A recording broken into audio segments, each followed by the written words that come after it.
France has failed to lure in British business as Paris businessman Arnaud de Bresson revealed only 1/3 of jobs forecasted to move due to Brexit relocated to the French capital. France had hoped to snatch thousands of jobs from the United Kingdom amid ongoing uncertainty over the end of the Brexit negotiations. French President Emmanuel Macron unveiled plans to transform Paris into Europe's biggest financial center, but the French capital appeared to fall short of expectations. Business leader Arnaud de Bresson told France 24, "We estimated now about 5,000 new jobs have been created in Paris due to Brexit. We estimate roughly 1/3 which has already been implemented. That leaves 2/3 coming." Earlier this month the French government launched a new scheme to lure in British business into opening up new headquarters in France. The Join the Game campaign has included the creation of a website informing potential British investors on how to set up their companies in France. Despite the apparent lack of success to attract companies into France, Mr. de Bresson expressed confidence uncertainty about the future relationship between the UK and the EU would push more businessmen to relocate.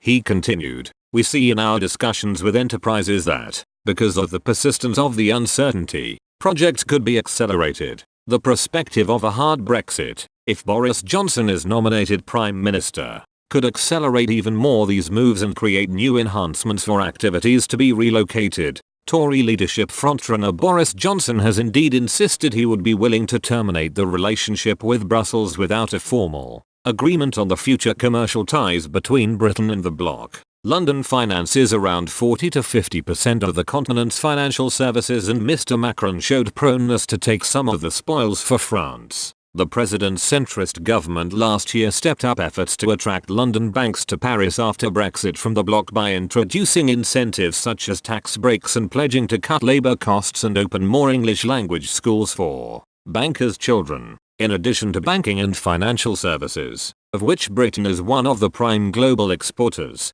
France has also shown signs of keenness to attract members of Britain's £4.40 billion gaming community. The French Directorate General for Enterprise, who have been leading the Join the Game campaign, said, "In only a few years, video games have become France's second largest cultural industry, behind books and ahead of cinema. It is one of the most dynamic sectors in the French economy, with more than 5,000 direct jobs. According to latest estimates, France could lose around 141,320 jobs in the event of a no-deal Brexit, a huge blow to President Macron as his popularity continues to plummet amid ongoing demonstrations from members of the Yellow Vest movement. Close trading ties between Britain and France, through the ports of Calais and Dover, could also be plunged into chaos if additional border checks are implemented after a no-deal Brexit. But despite the potential shock employment losses, Paris is adamant that the EU should not renegotiate the Brexit deal. Amélie de Montchalin,